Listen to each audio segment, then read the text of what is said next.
They told me to sleep on the floor at Christmas, so I gave away the gifts and left. I stood there with the quilt in my arms, the one I'd sewn by hand when they were little, and I asked again if there had been a mistake. Maybe someone had forgotten. Maybe there was a room I hadn't seen. Maybe the couch had been meant for me. But no. Jenna didn't even look up from her phone when she said, flat like she was reading a shopping list, that the bedrooms were full, and the couch was where the kids were going to crash. I'd have to take the floor in the den. She added something about how it was carpeted and then she laughed. The same small mean laugh she uses when she pretends she's kidding but wants to hurt you a little. And just like that, it was decided. I wasn't company, I was luggage. I'm Eleanor Marks, 71. And that was the moment I knew I had overstayed in a life that no longer had room for me. Subscribe. And tell me in the comments where you're watching from. Thanks. The worst part wasn't the floor. I've slept worse places. I've made do, as women do. What broke me was a look on my grandson's face. Oliver, 12 years old, suddenly unsure whether he should hug me or pretend I wasn't standing there with that same red quilt folded under my arm like I had just come off a bus. I had brought gifts for everyone. Not big things, just thoughtful ones. Jenna's favorite jam from the farmer's market near me. That soy candle scent she likes. Socks for the kids and little puzzle books for their stockings. A scarf I'd wear upon for Mark, even though he never says thank you properly. I had wrapped them with ribbon and put tags on them like always. I'd even brought extra batteries. For the toys, it had taken weeks to think it through, and they put me on the floor. I stood for a long time in the hallway, pretending to look at the framed pictures on the wall. It helped to focus on something, anything, that wasn't the weight in my chest. Mark passed behind me once and muttered that I was in the way. Not unkindly, but not kindly either. I stepped aside. I always step aside. When the house quieted later, I crept into the den and laid the quilt down.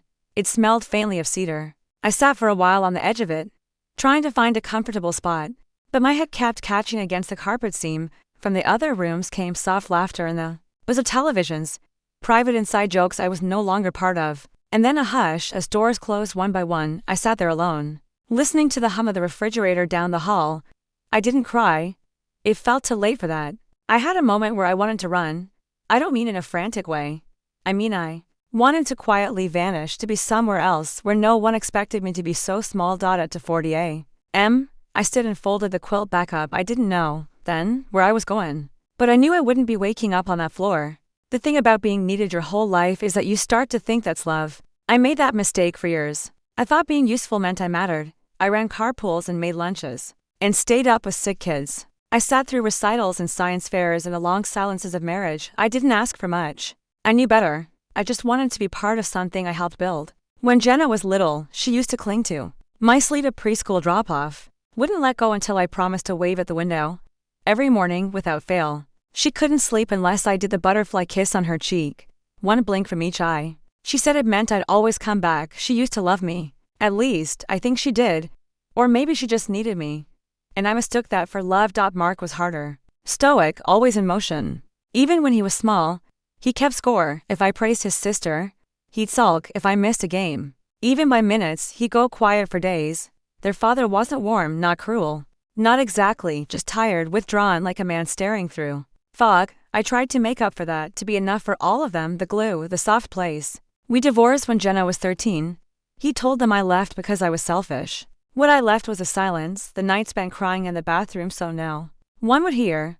The shame of being invisible in my own house. I stayed too long. I should have left sooner. But guilt is a strange leash. It makes you think pain is your penance. And I wore it like a second skin. Still, I stayed close. After the divorce, I found a smaller house, one I could afford on the secretary job I kept for 30 years. I made it cozy. Had an open-door policy. Jenna used to come by after college, rummage through my pantry, tell me about boys, about professors who didn't get her. I made tea. I listened.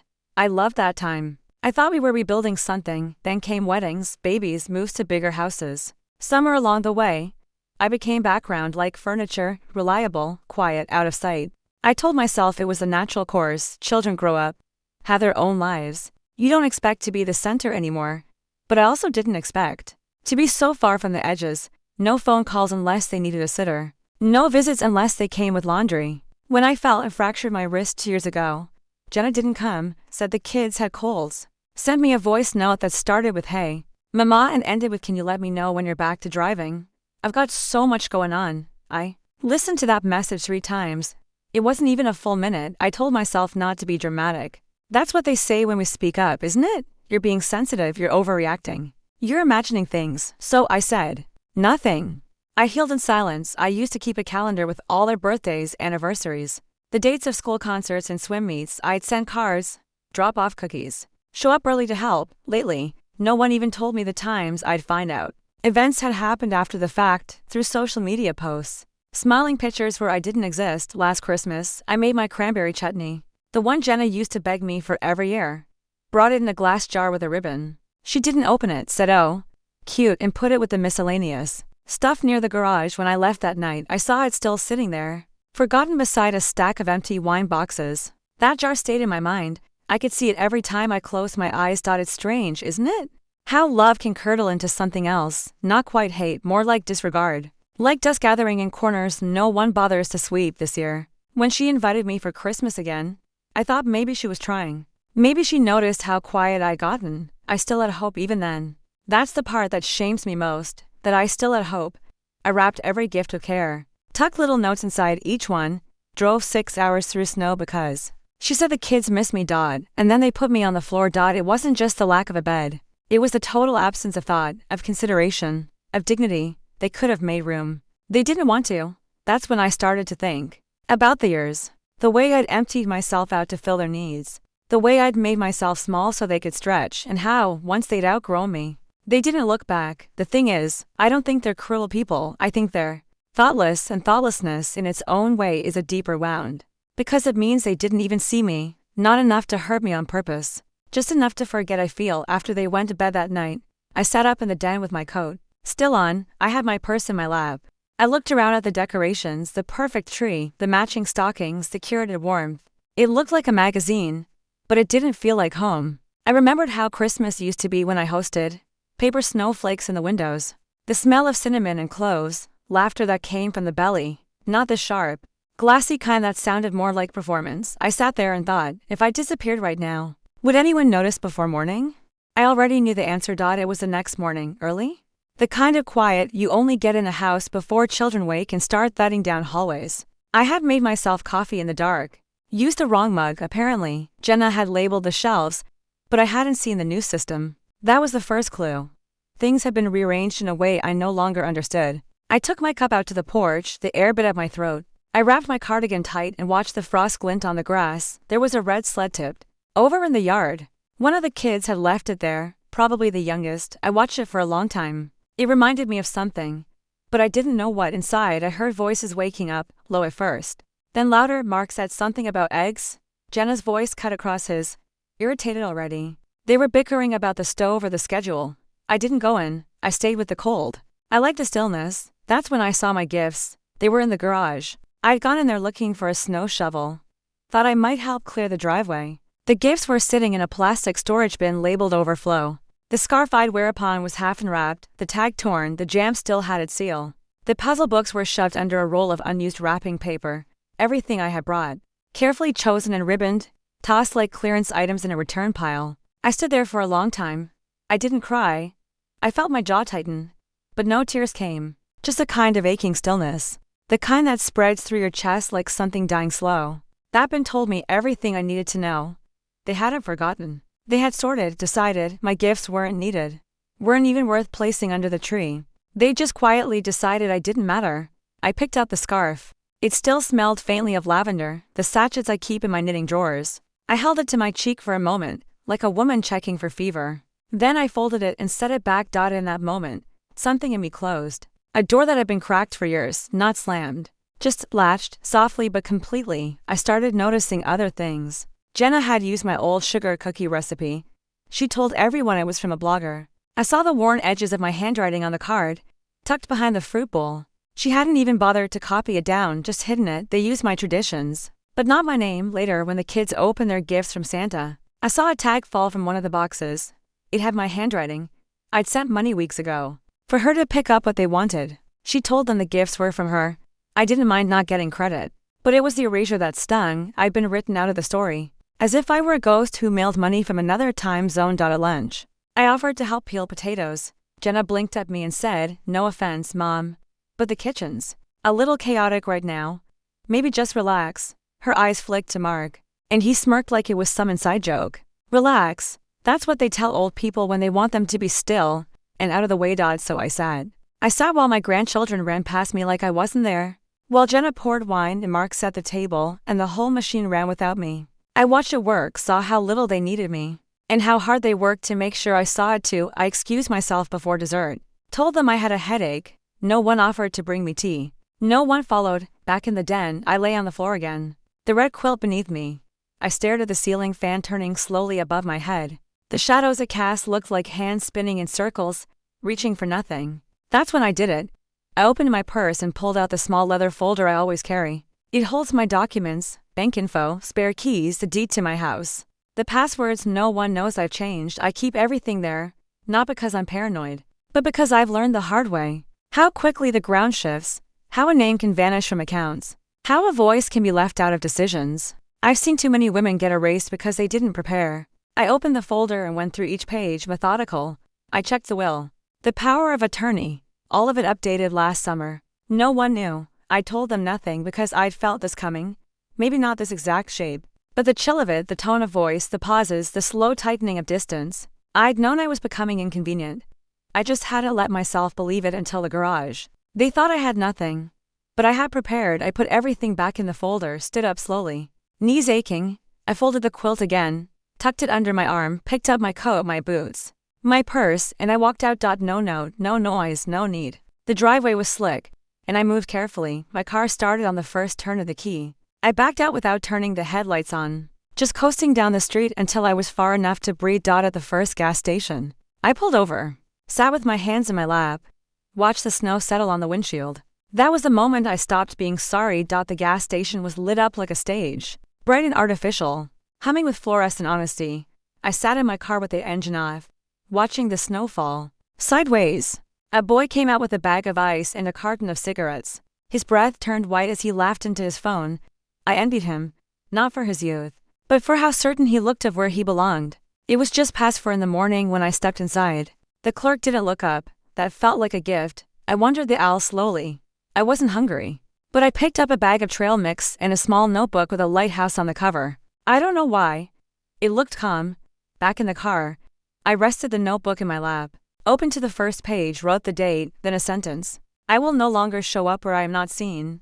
I wrote it once, then again. My handwriting was shakier than I remembered. It made me sad. In a quiet way, you go years without writing anything by hand, and then it feels like you're learning your own name again. I sipped from the thermos I always keep in the passenger seat, still warm, black tea with lemon. My one selfish habit.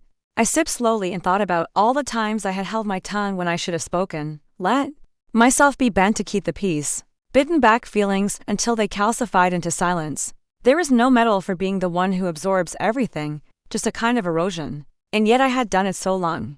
I almost forgot what it felt like to want anything for myself. Until now. I didn't drive home. That was the strangest part. I didn't even think about it. I checked into a roadside motel 3 towns over. The kind with old carpet and too many light switches that don't work. The clerk didn't ask questions. I gave my name, not even thinking I could have used another. Habit runs deep. Room 103 smelled like old soap and heater dust. I set the quilt on the bed, placed the notebook on the nightstand, then sat down with both feet flat on the floor. It was quiet. Not the kind of quiet that follows hurt, that sharp, frozen hush. This was different.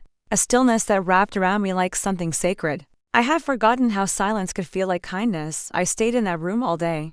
Didn't turn on the TV, didn't look at my phone. I just sat, stared at the wall, got up, sat down again, wrote a few more sentences. I will not be anyone's second thought. I will not explain the space I take up. I am not here to be tolerated. They weren't angry sentences, just true. I didn't write them for anyone but me. It felt like brushing dust off a shelf that had been buried for years, clearing a space inside. Later, I opened my phone. There were messages, of course, missed calls.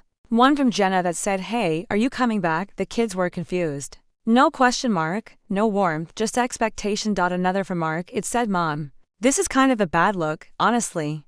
I stared at the screen for a long time, then turned the phone off, set it in the drawer next to the Bible and the extra toilet paper. I boiled water in the little plug-in kettle and made tea, ate some of the trail mix, watched the snow pile up outside the window. I didn't feel angry. I thought I might, but I didn't. What I felt was done. It's a strange thing being done. Not in a dramatic way, No stomping or speeches, just done. The same way you stop reading a book that no longer holds your interest, you set it down. You don't even mark the page. That night, I slept better than I had in years. The next morning, I made a list. Small things at first. Pick up a phone charger, change bank password, call utility company, cancel holiday wire transfer. Then, larger ones. Find a lawyer, update healthcare proxy, write new will, and finally, one that made my hand tremble as I wrote it: give away the gifts, not donate, give away. I didn't want to drop them in a bin and walk off.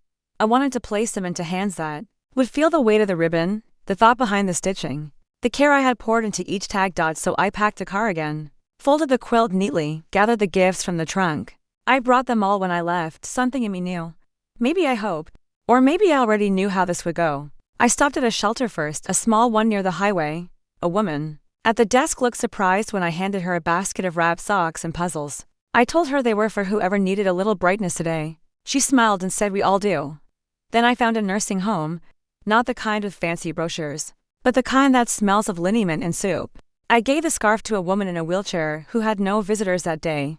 She touched the yarn like it was gold, told me her mother used to knit, that she missed her hands. I gave the jam to a tired nurse who looked like she hadn't slept in 2 days. She teared up and said she'd been craving something sweet. I gave away everything, piece by piece, hand to hand. I didn't explain, I just smiled, said it was Christmas after all. By the end of the day, my car was empty. But I didn't go back. It wasn't a statement, it wasn't even a plan at first. It was just a quiet decision made in the stillness between 2 breaths. I didn't go back. I kept driving. That motel room became home for a little while, long enough for me to unpack the habits of being small. I bought a paper calendar at the gas station down the road, marked the days with blue pen. I let the silence stretch and fill the space where their voices used to live.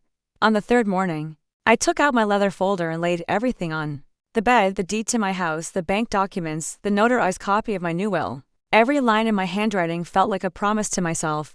I'd made changes quietly over the past year without telling them. I suppose even then I had begun to prepare for this, though I didn't fully understand why. I had removed Mark and Jenna from the will. It hadn't been done in anger. I remember sitting at my kitchen table with the notary, the tea cooling beside me, my pen smooth in my hand. I felt calm that day. The lawyer asked me twice if I was sure. I said yes. But I don't think he believed how certain I was. I left a small portion to each grandchild, enough for books or a coat or a year's worth of warm meals. The rest I set aside for women like me, older, alone, quietly erased by families who remember them only when there's a signature needed. I closed the folder and placed it beside me on the bed. My hands were steady. I canceled the emergency contact listings at my doctor's office, called the bank and changed my access settings. I removed Mark from my joint safety box. I changed the power of attorney forms. I updated the emergency key location from Jenna's address to the small storage unit I'd rented when I moved out of my old house. I was quiet. I was thorough. I was final. There's a kind of power in paperwork, not dramatic, not loud, but binding. A woman with a quiet pen can do more than most people realize, especially when she's done being overlooked. I didn't post about it. I didn't make an announcement. I wasn't trying to hurt them. I just stopped handing them the knife. I drove to the old courthouse in town and requested copies of everything, filed the new will, notified my attorney. She was kind, a woman in her 60s who looked at me like she'd seen this before. I asked her if I was being cruel. She said no. She said I was being clear. Clear is something they never expect from us. They expect tears, rage, drama. But clarity? That unsettles people. I kept receipts, logged everything. Not because I needed proof, but because I needed to see the shape of the life I was building for myself, one step at a time, a paper trail out of the wilderness. In the motel room drawer, I found a Gideon Bible. I slipped my new will inside. It not for safekeeping, just because it felt symbolic, a New Testament in a way. Each evening, I boiled tea, wrote in the notebook with the lighthouse. Some nights it was only a sentence or two. Others, full pages. Today I erased my name from their paperwork before they could erase it for me. Today I took the keys back. On the 5th day, I drove back to my house, not to move in. I had already given notice. I walked through the rooms with a slow, deliberate step, ran my fingers along the shelves, touched the walls. I didn't cry. The realtor was waiting outside, a kind young woman with soft hands and firm eyes. She called me ma'am. I asked her not to. I signed the documents in the kitchen where I'd once made chicken soup with Jenna, her tiny hands clumsily stirring the pot. The woman asked if I had someone helping me pack. I said I preferred to do it alone. She nodded like she understood, and I think maybe she did. I left most of it, the furniture, the rugs, the silver Jenna never liked. I packed only what I needed. A kettle, my knitting bag, a box of old letters, the red quilt that I drove away just after sunset. Didn't look in the rearview mirror. That night, back in the motel, I sat by the window with my tea. I listened to the faint buzz of cars in the distance, the heat clicked on and off, a steady rhythm like a sleeping breath. I thought about the gifts I had given over the years, not just the ones in paper and bows, the other ones, my time, my patience, my attention, my silence, and I thought I deserved better. It wasn't a dramatic realization, it came soft, like a whisper through a cracked window. But once I heard it, I couldn't unhear it. I deserved better. That's all, no anger, no self-pity, just fact. I opened the notebook and wrote it down. Then I turned off the light. It took them 3 days to realize I was gone for good. The first voicemail came from Jenna. Her voice was light, almost chirpy, like she didn't want to sound rattled. Just checking in, Mom. Hope you're okay, the kids miss you, call when you can. I didn't. The next morning, another one, her voice a little tighter. We're just a little confused here. You didn't say goodbye? Mark thinks maybe you left something behind, so if you're on your way back, let us know. I was not on my way back. I was in a laundromat 2 towns over, watching the dryer spin, reading the local paper. A woman named Darlene gave me half her sandwich. She said she liked the way I folded my towels. By the end of the week, the voicemails changed tone. Mark again, this is kind of childish, Mom. You don't just walk out in the middle of Christmas. You didn't even leave a note. Jenna is really upset. That one made me laugh, soft and bitter, upset as if I'd taken something from them. As if I'd spoiled the perfect little holiday to blow by refusing to sleep like a dog in the corner. I listened but didn't reply. Not once. The messages kept coming, a few each day. They moved from confusion to concern to irritation. Jenna sent text in that clipped tone she uses when she's trying to sound composed but is unraveling. If something's wrong, just say it. This is making things harder than they need to be. You're blowing this way out of proportion. Then came the one that made me close the phone and leave it off for a while. Fine. If you're going to be dramatic, don't be surprised when we stop trying. I sat with that one for a long time. Not because it hurt. It didn't, not really. It confirmed what I already knew, that trying for them meant control, me showing up on command, me absorbing their mess, and when I didn't, they pulled back like a hand slapped in the dark. I didn't answer. I didn't owe them anything. The quiet from me seemed to trigger panic in them. A few days later, I checked my email at the library. There was one from marked urgent.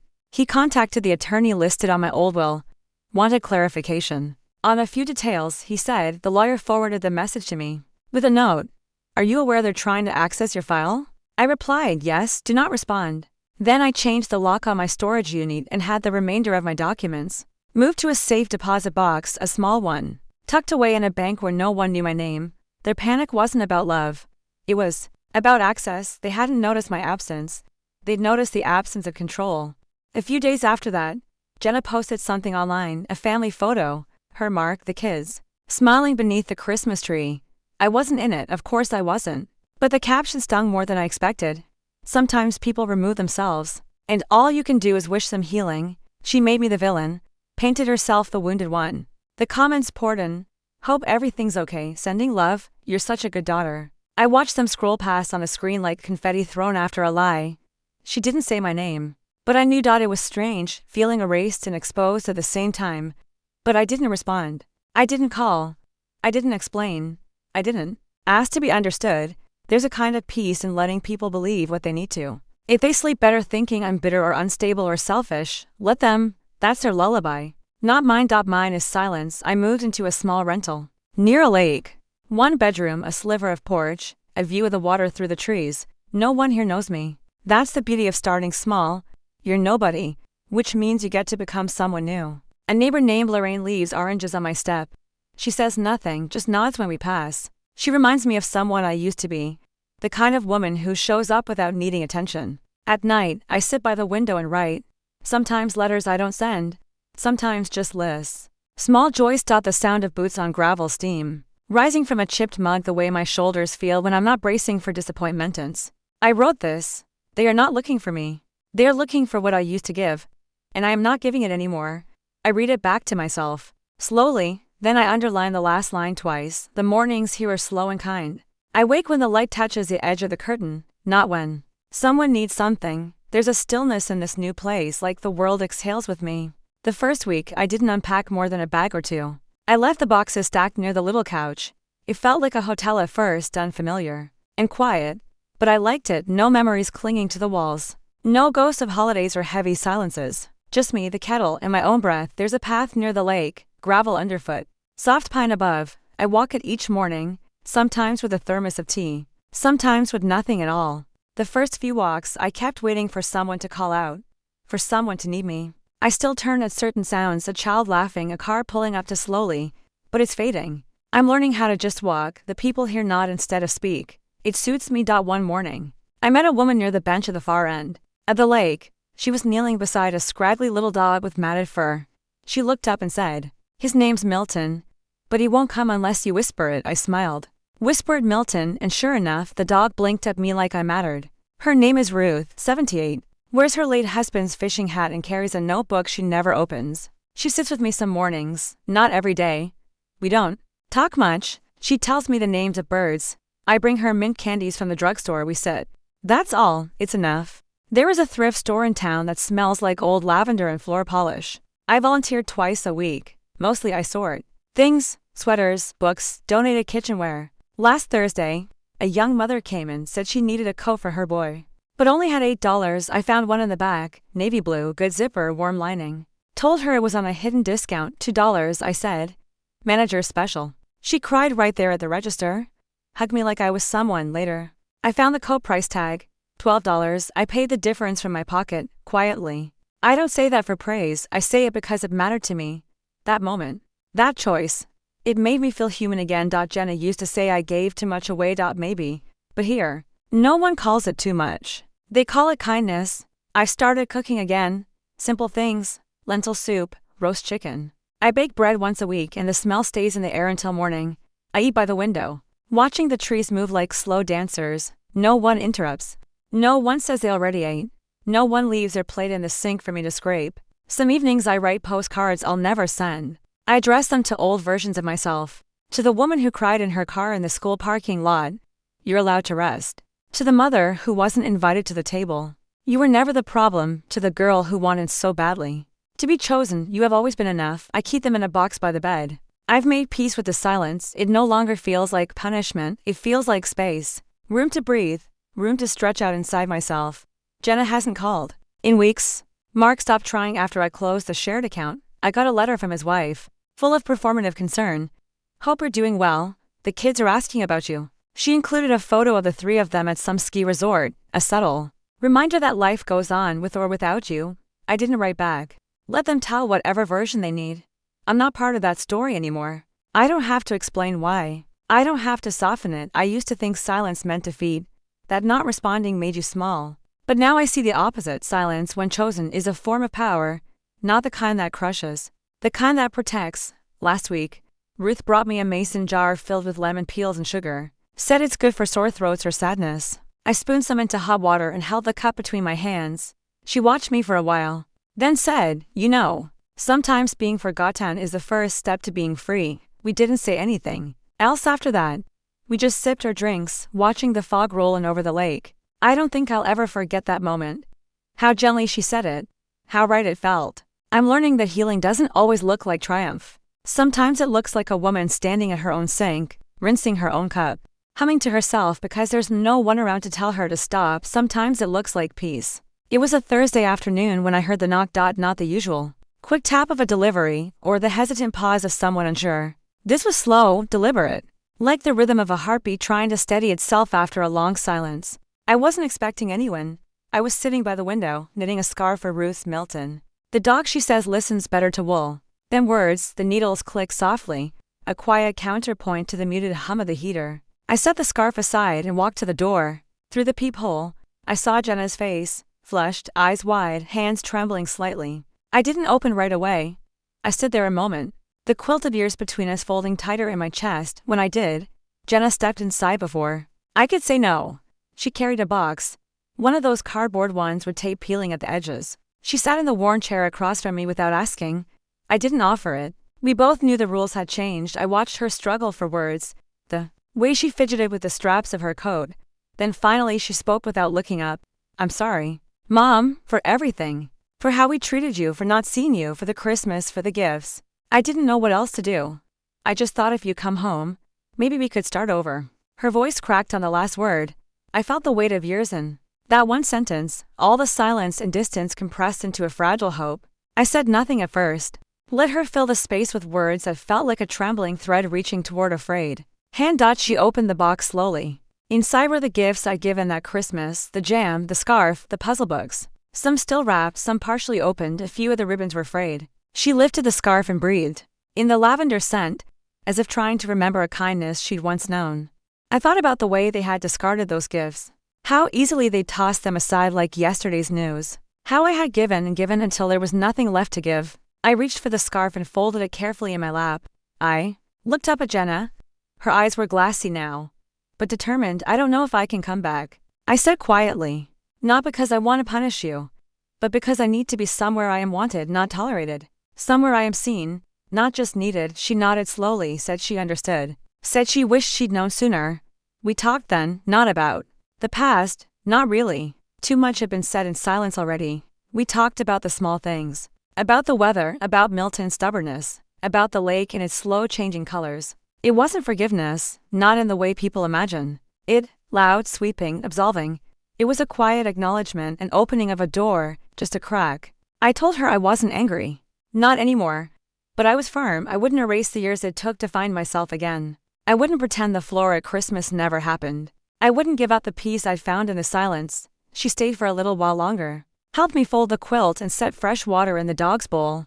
Then she left. I didn't ask her to come back. She didn't ask to stay. After the door closed, I sat back down and picked up my knitting needles. The stitches slipped through my fingers, each one a small anchor in a sea of quiet. I thought about how sometimes love isn't loud, sometimes it's the space we leave for each other to breathe. The lake thawed last week slowly, like something remembering how to be soft again. I stood at the edge as the ice cracked and sighed beneath the morning sun. The air smelled like wet pine and fresh earth, like something was starting over. I've begun planting herbs in pots along the porch railing. Basil, rosemary, a bit of mint. Nothing ambitious, just small, living things that need tending. I like the way they lean toward the light without hesitation. I want to be like that. My days are quiet, steady. I wake early, brew tea, and sit wrapped in the red quilt I once laid on a cold floor. Now it lives on my favorite chair. It smells like cedar and peace. I keep a pair of warm socks tucked into the corner, just in case I want to feel a little held. I no longer keep my phone on. It lives in a drawer. I check it every few days, like a lighthouse keeper checking for a distant ship. Most days there's nothing. Once in a while a short message from Jenna, small updates. The kids are well. Mark's working too much. She made my lemon cake last weekend and thought of me. I write back sometimes, but I don't go back. And I don't make promises. You can forgive someone and still choose to live elsewhere. Ruth visits often now. We sit together and peel oranges. Talk about nothing and everything. Her dog curls beside us, sighing like he, too, has known the ache of being forgotten. I think we become something like family, she and I. Not by blood, but by choice. The kind that forms not through obligation, but through presence. One morning, I found a letter in my mailbox. No return address. Inside was a card, plain, unadorned. It was from Jenna. Just one sentence. I see it now. I closed the card and placed it inside the lighthouse notebook, tucked between the pages, where I'd once written to the girl who wanted so badly to be chosen. I didn't cry. I just sat for a while and let the quiet fill in the edges. I've learned that peace isn't always joy. Sometimes it's just the absence of dread. The knowing that no one can unmake you, that you belong to yourself, entirely. Last Sunday, I walked to the bench by the lake with a small paper bag. Inside were photos, old Christmas mornings, school plays, birthdays where I stood behind the cake, smiling like it hadn't been me who baked it, cleaned after it, waited for someone to say thank you. I looked at each photo slowly, let the memory rise, then fade. Some hurt, some made me smile, some I couldn't feel at all. Then I struck a match. The flame was small, tender. I held each photo to it until it curled and darkened, then floated down into the steel pail I brought. I watched the ashes shift with the breeze, pale and weightless, like old guilt finally losing its shape. I didn't do it out of anger, I did it to make space. You don't always have to carry what others leave behind. That night, I made soup and watched the rain tap against the window. I turned off the lights and sat in the dark, listening to my own breath. I thought about my name. How many times I'd said it small. How many times I'd shrunk to make room for others. Now I speak it slowly, fully. Eleanor. It takes up more space when you let it. Before bed, I wrote one last note in the notebook. The same page I'd opened on the first night, back at the gas station motel. Same shaky hand, but stronger now. I was not too much, I was never too much. I was simply in the wrong rooms. And this time, I decide who gets to call me anything else.